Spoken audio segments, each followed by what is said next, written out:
All right. Now, the other day I had a video a little bit about a part of the car business.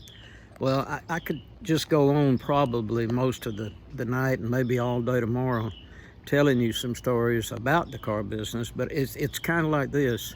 Uh, you got to jump. I'd have to jump completely around because, I just didn't keep my mind in sequential order about everything I've ever done in my life. But anyway, I'm going to talk about this one right here.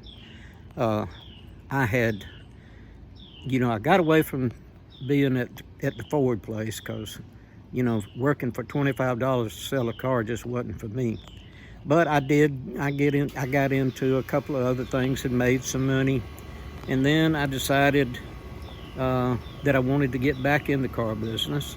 And at first, I went with a company called uh, Bill Hurd Chevrolet, and it was a used car lot in Phoenix City. Now they had a Bill Hurd Chevrolet was the biggest in the world at one point, but I did go over there now, and did well, made some money, and then there was another car lot called Riverside Buick Cadillac. Well, nobody left that place. You couldn't get a job there.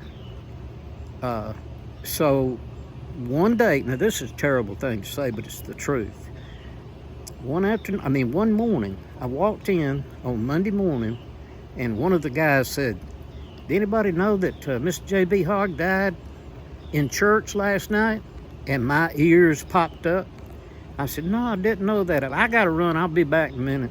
And I got in that car and went straight over to Cliff Everett Buick Cadillac, and I walked in to the general manager, and I said, "I know y'all needing a new guy, and I got one that is good. I am good at what I do." And he wanted to talk a minute, and we did. And I went and got my stuff out of the Chevrolet place and brought it to the Cliff Everett place and started selling cars. Well, I got to brag a minute now because it's part of the story. Uh, in the newspaper back in those days, when guys were selling cars, they if they did a good job every month, the pictures got put in the paper as salesman of the month. Well, I did when the first one that I came there, when I first came, the first picture that went in the paper was mine, and the next 12 months of them was mine. So I was selling a lot of cars, without doubt. Now, there was the owner was Cliff Everett, and he was a fine man. Now he did enjoy a little libation occasionally. Well, I got to tell you, if I'm going to tell the truth, I got to tell the truth. I had to do a little bit of that back in those days myself. It just didn't seem right if you was going to be a good car guy, if you couldn't just have a snort every now and again. Well, I stayed right there, and Mr. Everett was always good to me and everything. And then, when you are the salesman of the month, every time it comes in the paper, somebody's gonna call you. News, Bill Hurd Chevrolet again. Back in those days, it was a Pontiac store, and every time the paper come out, wanting to come over here, let me show you what I'll do for you. Well, I finally decided to go, and I told Mr. Everett that I was gonna go. So the next day when I come walking in, because there's no way in the world I'd stay over there. So he was just happy to see me, and I'm not going to go into the money part of it, but he was good to me. But now, what I'm getting to is Mr. Everett. Like I said, he enjoyed a little libation, but he would go out to one of his favorite places. I don't know which ones. But when he'd come in the morning, I was there early. There were two cotton mills right next to us, and cotton mills back in those days had a lot of people working, and car sales were a lot better right then. So I would be there at 6 o'clock in the morning, and have the lights on and everything. So when the third shift come out to go home, I was there. And yeah, I did sell a few cars like that.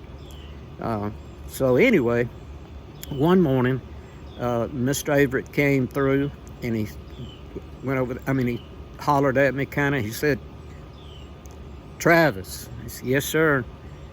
"Come in my office." So I go in there with him, and he laid this whole bunch of cocktail napkins with names and addresses and all that kind of stuff. He said, "Call these people now. They're all, I think they're all pretty good prospects, sell cars." Well, I did sell quite a few of them, not all of them. Couldn't do that. But now, one other part of this, and I'm going to have to stop, is because I'm going to run out of time to say anything. Well, car salesmen back in those days, and the car managers, all of them, we loved having catfish and cooking them and there at the dealership. So after you shut down and for the day and get in the back and fire up the grills, not the grills, but the cookers, and we'd all cook and drink. Well, that particular night, I think I did a little bit more libation than I normally had ever done that. As a matter of fact, it was pretty bad. So me and this buddy of mine, and he was in about the same shape I was in, I was about to bust, if you know what I mean. So we went out into the dealership, and I looked around, and I said, "Gene, I cannot wait." And there was a Cadillac sitting right in front of me. And they got a big gas nozzle.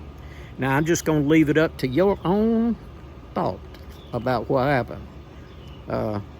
So it happened, but nobody ever said anything to me about it. If I didn't sell a bunch of cars, I'm quite sure they would have. But that's what I was doing. That's what I did, is I was selling cars.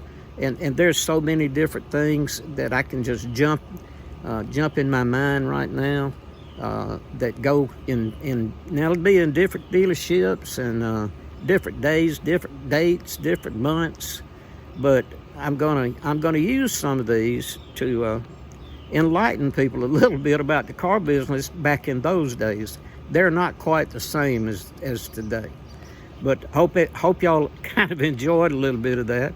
And if you got any friends, tell them about it.